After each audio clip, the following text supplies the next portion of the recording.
الحمد لله الذي ابتلى بعباده ليميز الخبيث من الطيب وليعلم أيهم أقوى وجلدا، والصلاة والسلام على سيدنا وحبيبنا وشفيعنا وإمامنا ضارب هام العدا وقاتل من اتخذ مع الله ولدا،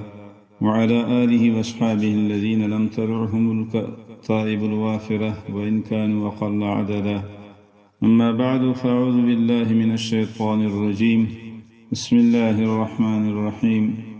فما لكم في المنافقين فئتين والله أركسهم بما كسبوا. عزتمندو مخکې بیانونه کې دا موضوع شروع وه چې د پاکستان د فوج شرعي حیثیت څه دی. نو مخکې اته بیانونه وشو، په هغه اته بیانونو کې د سورة النساء د 4 آیتونو تفسیر او تفصیل وشو، او په دغې کې بیا د پاکستان د فوج شرعي حیثیت هم واضح شو چې د هغې حکم د حربي کافرانو دی، د هغې سموالات او تعلق حرام دی، او دارنګې دی به نیولی کېږي او وجلی کېږي به هر چېرته چې دی موندلی کېږي. عزتمندو د دغې نه علاوه نور د دې متعلق موږ بعضې تاریخي واقعات بیانوو. تاریخي واقعات په دې موضوع بیانوو چې په اسلامي تاریخ کې کله دغه رنګې تعاون د کافرانو سره شوی دی، کوم تعاون چې د پاکستان فوج د کفارو سره، د امریکایانو سره، د ناټو سره یا د نورو کافرانو سره کړی، نو د هغه تعاون باره کې د هغه زمانې فقهای کرامو مفتیانو څه فتوې ورکړي دي، دې باره کې موږ مختلفې فتوې نقل کوو. عزتمندو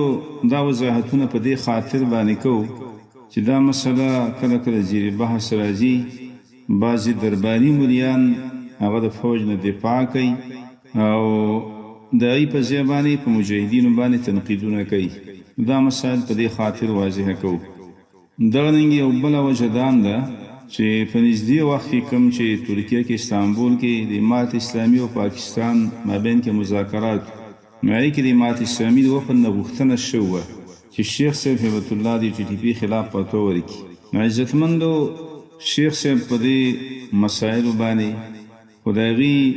جواب هم دا ورکړی چې خو د هغې مسؤلیت هم دا نه دی، زموږ خپله دارالافتا شته، خو دویم د هغې نه علاوه د هغې دیني او اجتماعي مصروفیت دومره دي چې کېدای شي هغې سره دې خبرو لپاره وخت هم نه وي.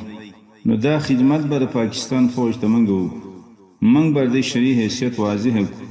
او انشاءالله تعالی الله نه امید ساتو چې دې مسله کې موږ دومره تفصیل وکړو، دومره وضاحت وکړو چې کېدای شي د امارت اسلامي دارالافتا هم دومره وضاحت ونه کړي، ځکه دې مسلې څه موږ مخامخ یو، په دې کې موږ عملا مبتلا او واقع یو پکې، او موږ په دې مسلو کې اصحاب الثغور یو. بعضې سلفونه دام نقل دي چې دا بعضې مسایل داسي چې هغې د مجاهدینو نه، د جهادي علماو نه د هغې باره کې تپوسونه او معلومات کوئ، ځکه د هغې شرح صدر په دې مسایلو ښه راځي په نسبت د نورو علماو باندې، او دا آیت به دلیل کې واچي والذین جاهدوا فینا لنهدینهم سبلنا وان الله لمع المحسنین. نو چې کوم خلک عملا د جهاد په میدان کې مجاهدینو سره ربط او تعلقي، نو د هغې شرح صدر په داسې مسایلو باندې نسبتا ښه راځي.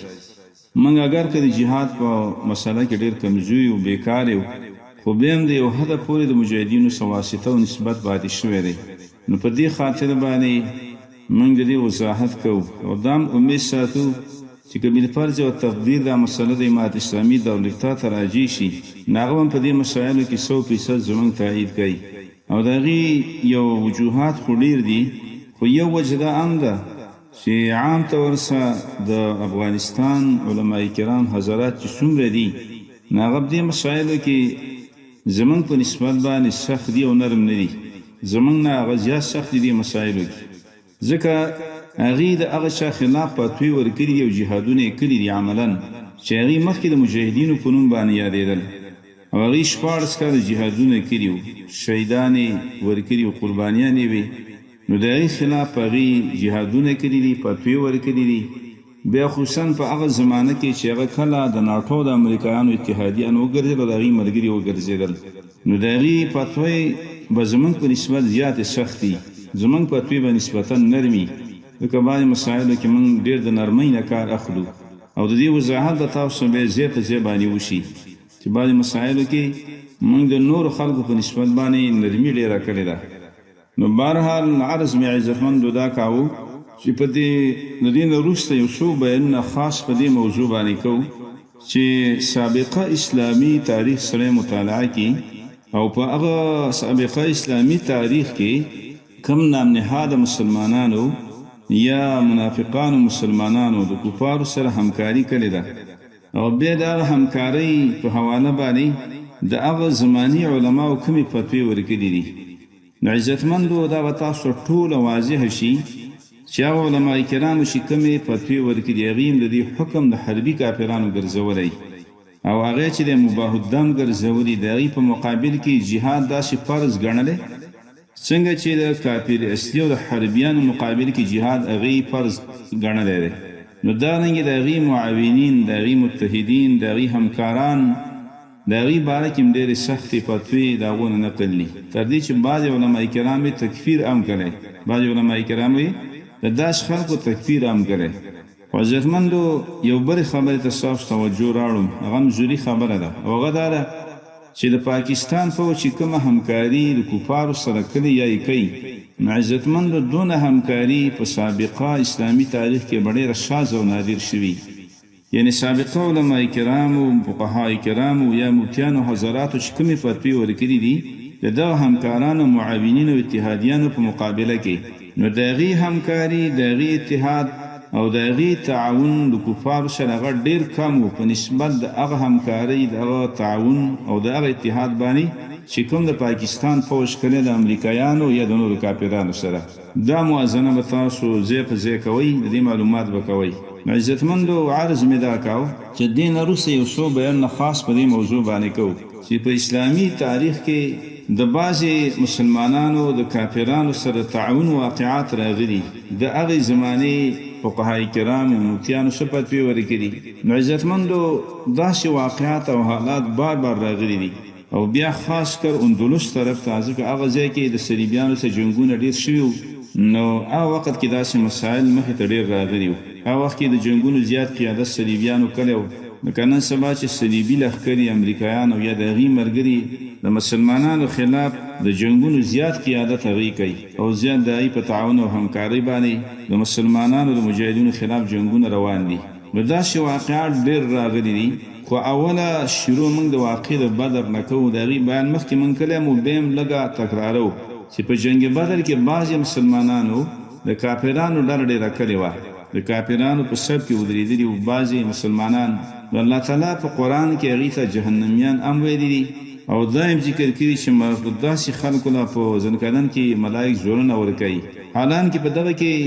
او بیا دا خبره مخکې موږ کړې وه چې دا خلک دغه مسلمانان چې د کفارو ډلې ډېره کړې وه په دې کې بعضې په زور باندې راایستلي شوي وو خو د هغې باوجود الله ته جهنمیان هم ویلي الله تعالی دا هم وایي چې دوی سموالات حرام دي دوی به نیولی کېږي او وجلی کېږي به. بیا په دغو کې چې کوم خلک په زور راایستلی شوي او په هغې کې د نبي صلی الله علیه وسلم تره و عباس رضی الله عنه هغه هم راغلی و دې جنګ کې نبی علیه صلات وسلام هغه صحابه کرامو قیدي کړی و نبي صلی الله علیه وسلم د هغه په ظاهر فیصله وکړه د نور مشرکین حکم یې پرې جاري کړو او د هغه نه د هغه د نفس او د دوه ورېرونو فدیه هم واخیسته. نو ګوره عزتمندو دا خبره لکه د سوچ فکر ده چې عباس رضی یو طرف ته د نبی علیه السلام تره دی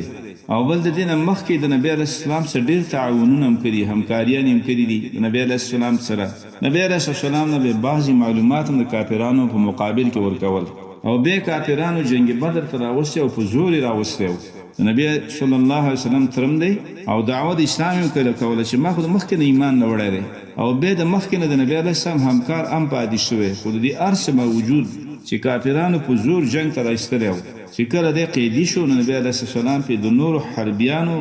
او د نورو کافرانو حکم جاری کړی و د عباس عنه هم فدیه واخیسته او د هغه نه د دوه ورېرونو فدیه هم واخیستله او دا واقع ټولو مفسرینو ذکر کړې ده. دا واقعات ابن جریر طبري تفسیر قرطبي ابن کثیر ابن عاشور او د ټولو دا واقع ذکر کړي دي او د قرآن کې الله تعالی به زورونه ورکړي دي او زور نه په دې مرکې تاسو هجرت ورنه کا وګوره هجرت باندې چې زور نه ورکې نه د مسلمانانو ځکه کدی کافرانو الله په کوپر زور نه ورکړي په هجرت به نه ورکولای کدی مسلمانانو هجرت نه وکړي او به کافرانو د ځان سره په جنگ کې شریک کړي نو دای باره کې دغه حربیان حکم الله تعالی راولېګا د عباس بن بارک راځي چې د په زور ایستل شوی وو عباس رضی الله تعالی عنہ رسول الله صلی الله علیه وسلم ته وی قد كنت مسلما یا رسول الله قد كنت مسلما اول یا رسول الله زه مسلمان او دی په زور ایستلم نبی علیہ الصلوۃ والسلام ته الله اعلم باسلامک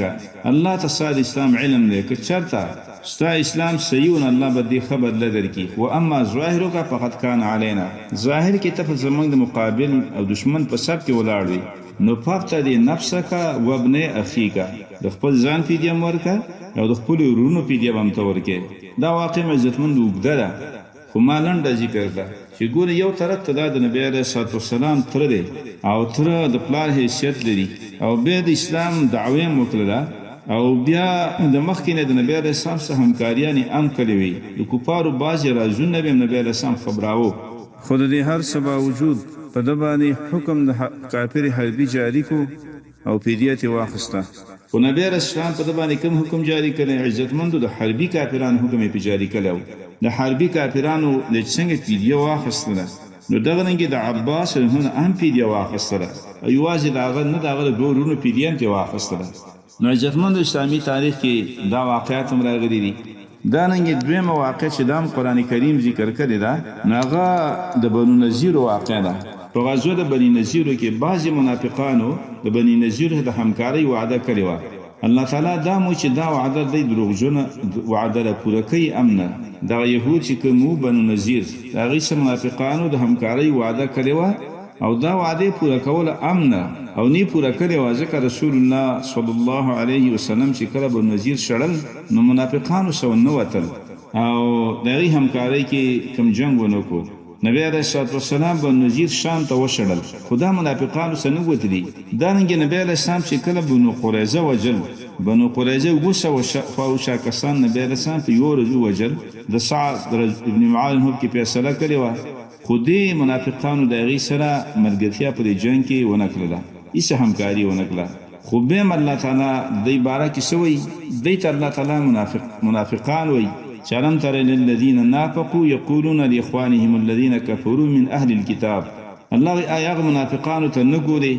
شريخ خپلون اهل الكتاب وتبون نذير ته چې دای نخرجتم لنخرجن معكم ولا نطيع فيكم احدا ابدا وان قتلتم لننصرنكم والله يشهد انهم لكاذبون دای دا وعده کړو چې تاسو د مدینې نشړل کې دای موږ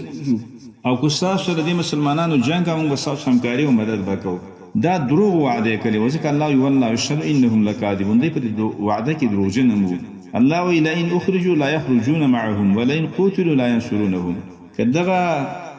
مشرکین دغه يهود استلکیږي د مدینې نه دوی سنوزي او کداغه چې جنگ کې دوی مددکاری نه کوي نو عزتمندو دا منافقین حال الله ذکر کوي عبد الله بن ابي بن سلول او نور منافقان بنو نذیر ته جواب دیګلو چې د خپل قلاګانو کې مضبوط کینې موږ د سمرګری پروا مساتای او په دې وعده کې څنګه دروغجن وو نګوري عزتمندو په دې وعده کې د دروغجن وو او دا د دروغ وعده کړي خو دې الله تعالی شو منافقت یو توبه دې په دې کې سو ګرځول منافقان یو ګرځول او د دې په کوبر په وجوهاتو کې وجم دا بیانېږي درر سنیه کې او دا نه مجموعه توحید کې مده بیان کړي چې دا وعده چې په دروغ یې کړي او عملاً یې کفار سره همکاري نه وکړي خو به متعلق تعالی د کفر یا د نفاق نسبت وکړي نو عزتمندو چې اوسله د پاکستان د فوج سره عملاً همکاري عملاً او ډېر په لوی پیمانه باندې همکاري کړي نو دغه بسحاري چې عباس نو د نبی اسلام تر دغه ماپ نشو د نبی اسلام تر دې او ماپ نشو او د اسلام دعوی هم کولو په زور امر ایستلو هغه ماپ نکلی شو دای حکم د حربي کافرانو وګرځیدا نو د پاکستان په څنګه ماپ کولای شي څنګه به د حکم د حربي کافرانو نه چې دای خو په خوخه باندې په زور نه په خوخه باندې د کوپر همکاري وکړه او په لوی پیمانه همکاري وکړه دونه همکاري شو د عباس نو وکړي یا دومره همکاری د مدینه طیبه منافقانو نو وکړي عبد الله بن ابي بن سلول او دا نور ملګرو د یهودو سره دونه همکاري نه وکړي یا عباس انهو د مکی د مشرکینو سره دونه همکاري نه وکړي چې کومه همکاري د پاکستان فوج وکړه نو چې عباس انهو د نبی علیه السلام تر دی هغه حکم د حربي کافرانو ګرځي د پاکستان فوج حکم ولې د حربي کافرانو نه ګرځي عزتمندو داسې واقعات اسلامي تاریخ کې ډېر راغلي نورم ډېر بې شماره واقعات دي هغه واقعات موږ تفصیلا وروسته بیانو بیا نو دې وجې نه بله یو واقع د بعضې مصریانو راغلې وه مصر کې صلیبیانو نو بعضې امیرانو او بعضې حکمرانانو د هغې سره تعاون خبره کړې وه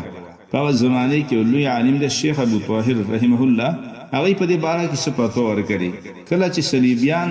د صلاح الدین ایوبي رحمه الله د محاصره کولو لپاره او د جنگ لپاره مصر ته راغلي و اسکندریې ته د مصر بعضې حکمرانانو د هغه صلیبیانو سره اتحاد کړی لکه د پاکستان فوج د امریکایانو سره اتحاد کړی څنګه چې امریکایان افغانستان ته راتلل نو په دغه زمانه کې صلیبیان چې دا راغلي مصر ته اسکندریې ته نو د هغې مقصد د صلاح الدین ایوبي محاصره کولو لکه نن سبا دی ختمول د مجاهدینو ختمول د دې مقصد افغانستان ته چې راغلي نو دغه زمانې لوی عالم د شیخ ابو طاهر سلفي رحمه الله هغه فتوا ورکړې وه چې موږ به د هغه چا سره جنګېږو چې هغه د صلیبیانو د جنډې د لاندې راځي برابر خبر ده چې هغه هر څوک نو ګورې عزتمندو د سابقه 20 کاله جنګونه چې وشو او جهادونه وشو نو دې کې جنډه د چا وه د صلیبیانو وه د امریکایانو وه د ناټو وه او دا نور د هغې ماتحت د جنګ ته راغلي وصیت کې اخیستې وه او د هغې سره فهرست شوی یو پاکستان حکومت هم و د پاکستان فوج هم و نو عزتمندو هغه د مصر حکمرانان مسلمانان حکمرانانو د هغې اسلامي حکمرانانو مقابل کې شیخ ابو طاهر سلفي رحمه الله فتوا ورکړې وه هغه دی چې کله رال نو شیخ ابو طاهر رحمه الله وایي چې نحن نقاتل من جاء تحت رايه الصليبيين کایم من کان موږ د هغه چا سره جهاد کوو چې هغه د صلیبیانو د جنډې د لاندې راځي هغه هر څوک چې کاین من کانه هغه هر څوک چې که هغه یو مصري حکمران او که بل حکمران او که پاکستاني حکمران نو تر دې پورې چې د صلیبیانو بعضې قایدینو ویل ګور عزتمندو دا بعضې حق پرستي داسې چې دشمن هم پې اقرار کوي داسې بعضې واقعات نور هم راځي د صلیبیانو یو مشر هغه د هغه مصري حکمران ته وویل چې د مسلمانو کوم حکمران و حق دینه لقد صدقك هذا الشيخ فيما قال ګوره هغه صلیبیانو هم تایید وکړو هغه وویل چې دې عالم چې کومه فتوا ورنه دا فتوا ستاسو په مذهب مطابق به صحیح فتوا ورکړه عزتمندو ګوره هغه صلیبیان هم دا ومنله صلیبین په اقرار وکړو خو نن سبا مفتي عبدالرحیم داسې فتوې نه مني یا بعضې نور درباري مریان دي چې هغه دا فتوې نه مني په دغه زمانه کې چې شیخ ابو طاهر هغه کومه فتوا ورکړې وه نو هغه فتوې تایید د صلیبیانو یو قیادت او قائد هم وکړو عقاید د صلیبیانو ویل چې ګورې ستاسو د عالم چې کومه فتوا ورکوي نو دا فتوا ستاسو د دین مطابق بالکل صحیح فتوا ده عزتمندو خو نن سبا د مفتي عبدالرحیم په شان خلک هغه داسې فتوا تایید نه کوي بلکې مخالفت یې کوي نو عزتمندو درېیمه واقع دغه راغلې وه نور واقعات هم راغلي هغه هم بیانو هغه به وروستو بیان کې به هغه هم ذکر کوو هغې تفصیل وروسته انشاءالله تعالی کوو سبحانک اللهم وبحمدک